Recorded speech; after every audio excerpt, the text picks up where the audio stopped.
And this is the Nature Bound podcast with Emmanuel Rose. And my guest today is Professor John Aubert. And I am so excited to have this conversation. I've been looking forward to this since we first reached out and talked about it.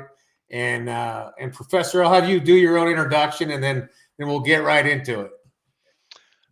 Yeah, hey, it's great to be here. I am Professor John Aubert. I'm a community college professor of geography and environmental sciences at American River College in Sacramento, California. I've been doing that for nearly 25 years. I am also a father of two, a husband. I am a storyteller, and yeah, I think that's a pretty good introduction.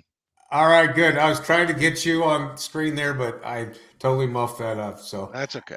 I, let's see. So the topic today is about Pyramid Lake, and it's particularly fascinating because you and I share a love not just for the High Sierra, but also for the desert biome.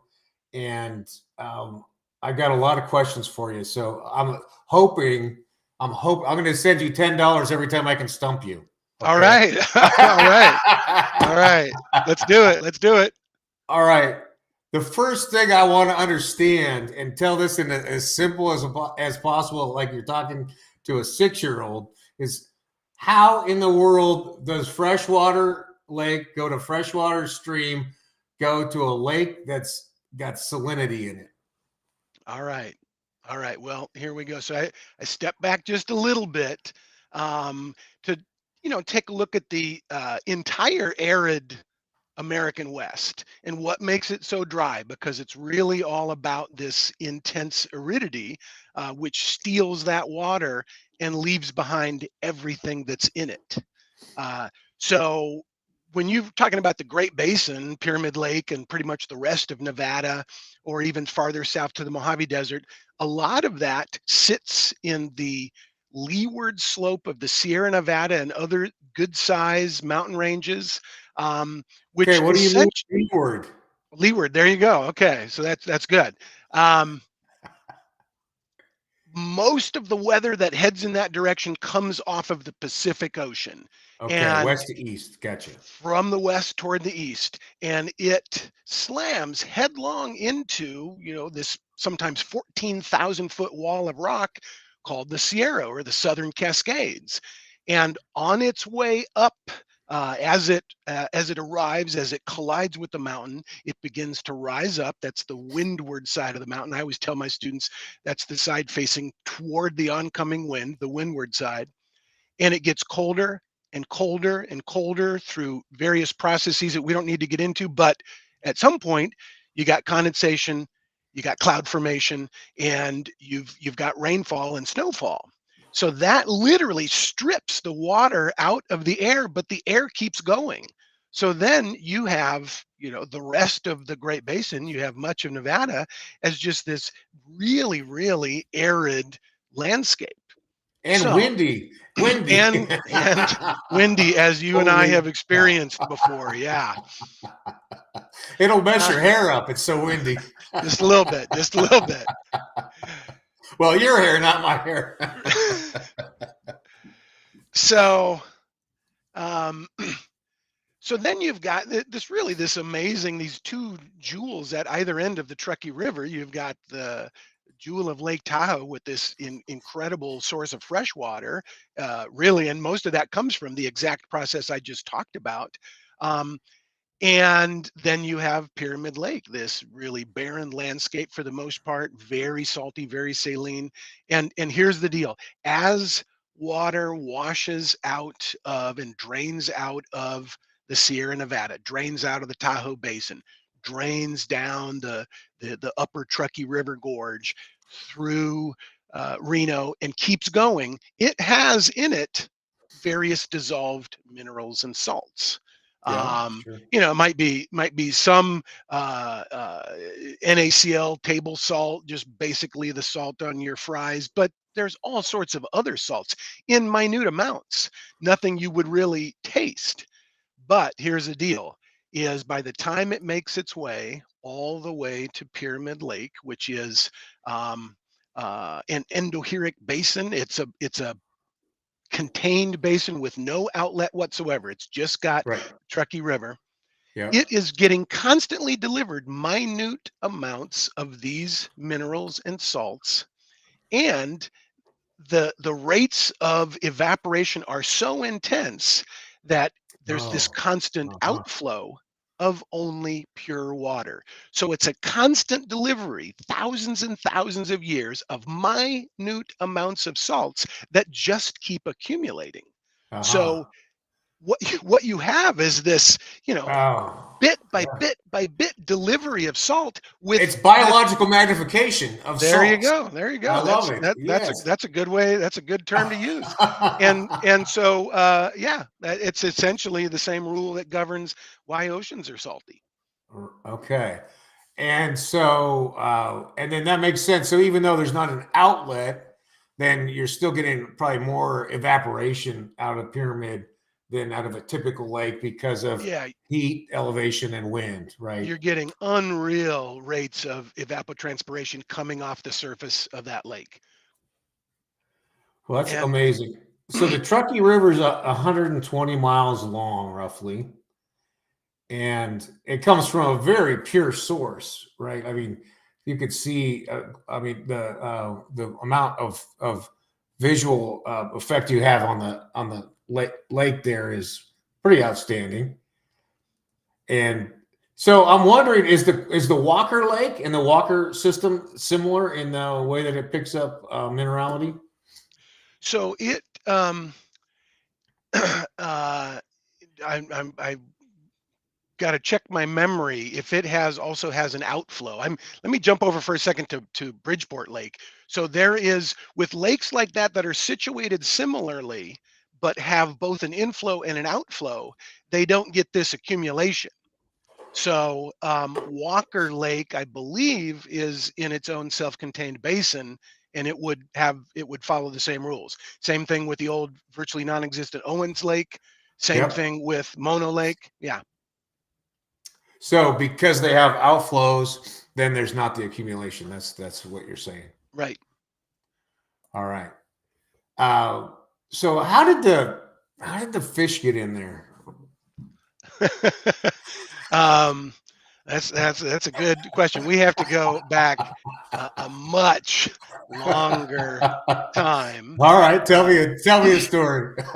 yeah, yeah, yeah, yeah. And we may soon hit the wall of my expertise on fish, but Oh shoot! um, Already I owe you $10. yeah, yeah, yeah, yeah.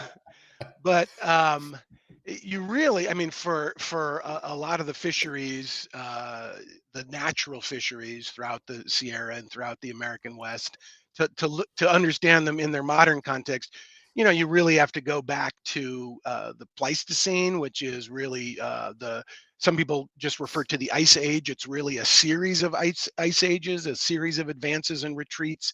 Um, Okay. Most recently, the biggest advance. Was in the neighborhood of 15,000 years ago, where you had, speaking of Pyramid Lake, you had um, really a massive lake that grew together from a number of those neighboring basins. So it basically went all the way from almost as far south as Topaz. It Uh-huh. included Pyramid Lake. It included the Humboldt Sink, and all of these. It was the Pleistocene Lake Lahontan. Oh, At cool. its greatest depth, it was about 1,000 feet. And so it was like So a great lake, and it's all those flats up there, all the way like to Gerlach and up yeah, into yeah, the yeah. where So you any have most of those things there that are now dry lake beds were yeah, simply filled up. Were bays and Lahontan, inlets of this ancient Lahontan Lake. Lake Lahontan. Yeah, Oh, Lake and Lahontan. so Okay, cool. the thing about that period in time is that it would have been significantly less salty because the temperatures were much cooler. So rates of evapotranspiration weren't so intense. You weren't getting all of this water loss. You were still getting basically glaciers melting off of the Sierra and melting off of some of the larger ranges in the Southern Cascades and feeding this large lake. Yeah. But and you were still getting the same kind of inflows of salt. You just weren't getting the outflow. So A, the lake grows to massive size, and B, it's not nearly as salty, if at all.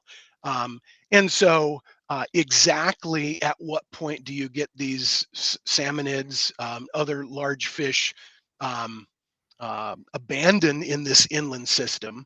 I'd have to go do a little more homework, but Yeah. um, eventually it comes down to periods in history hundreds of thousands of years ago, or possibly millions, when you did have outflows to the ocean, when you did have connections to larger bodies of water. But yeah, Gotcha. I mean, Yeah. salmonid fishes go back quite a ways. So at this point, what has happened, with the Lahontan cutthroat, is that it has been stranded. It has been Uh-huh. locked in. Huh. There's no migratory connection through any of the lakes that flow out of the western slope of the Sierra out toward the Sacramento River, out toward the bay. Right. So they're basically stranded. They're a relict species. So you're Uh, a- saying they were anadromous originally at some point in their history as a being yeah, species, and so which leads to them to be able to survive in salinity at the levels that it is existing still. Right? They're not going through the anadromous process anymore. right, right. Oh, that's fascinating. So you're saying that at some point that the water levels were great enough that the Sierra was underwater? And, not the Sierra itself, Okay.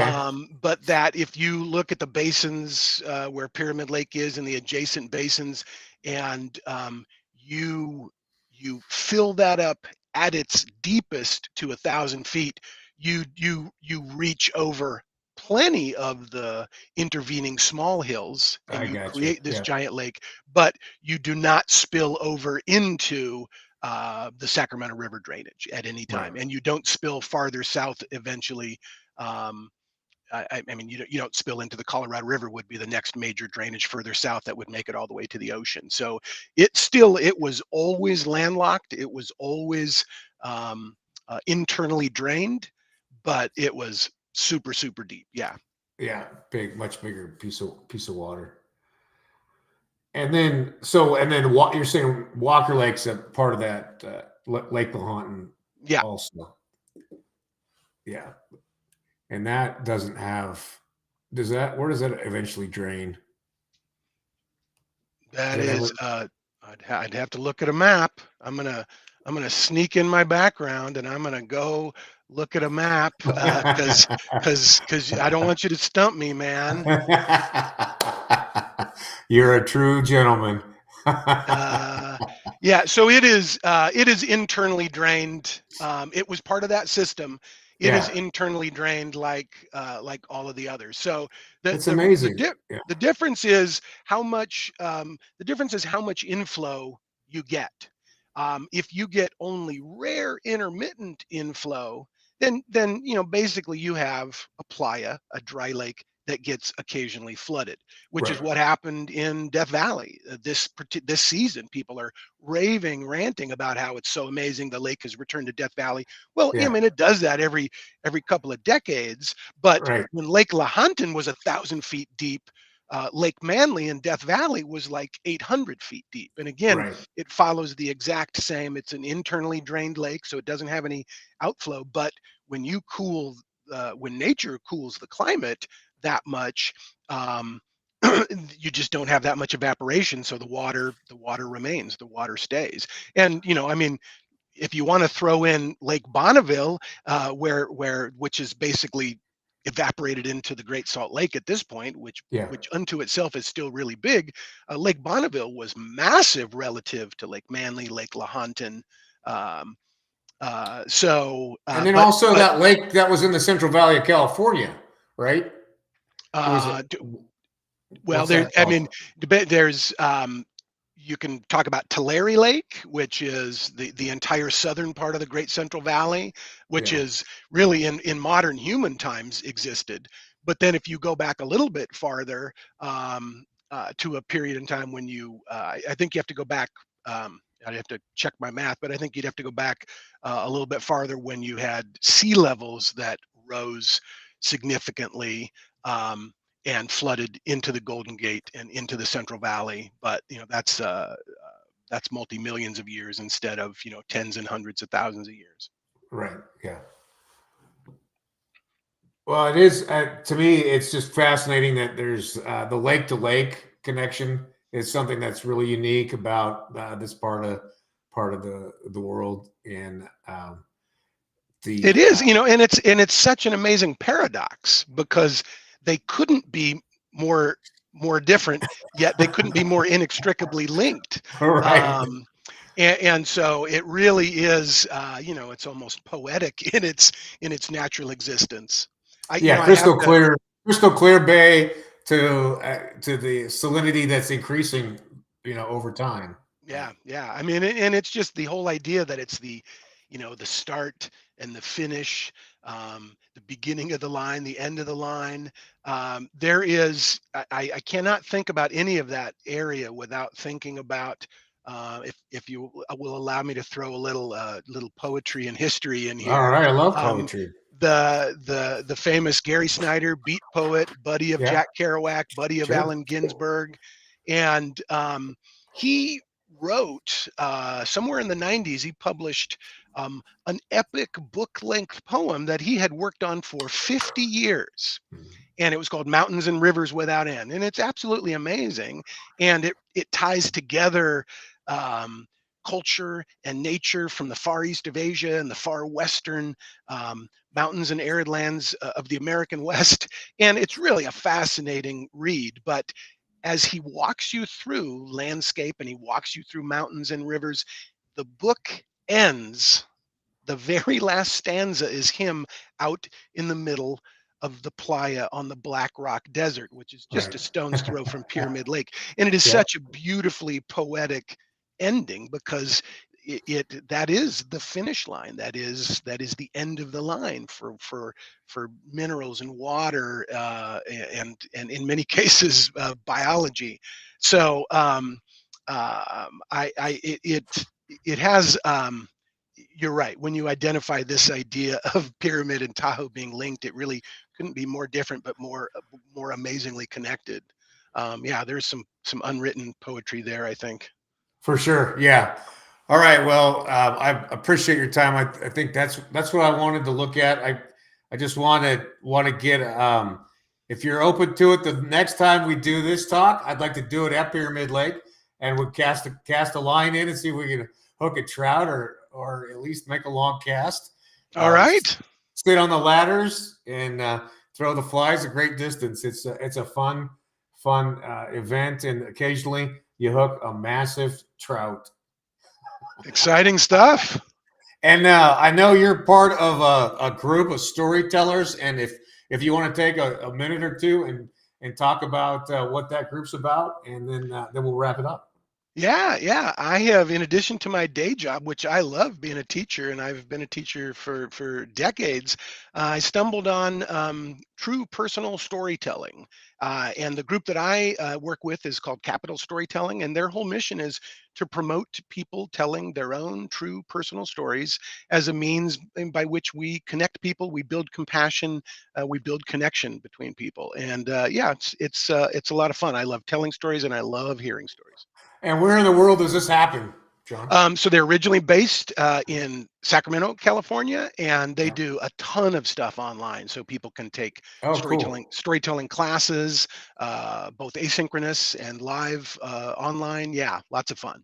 All right. Well, that's awesome. Yeah, storytelling. And so that's what this podcast, Nature Bound Podcast, is about storytelling, and it is closely linked with this book that I wrote, which is called "The Seven Principles of the Magic Rock." And I encourage you to grab a copy to think about how you can spend time outdoors by yourself, understanding what your gift is to the world and how you can bring it forth. So that's the commercial. And Professor Aubert, I really appreciate your time. Thank you so much for making this happen. And I learned a lot today, and I'm going to ruminate and see what kind of questions I can come up with for the next time. All right. Sounds good, man. Thanks for being here.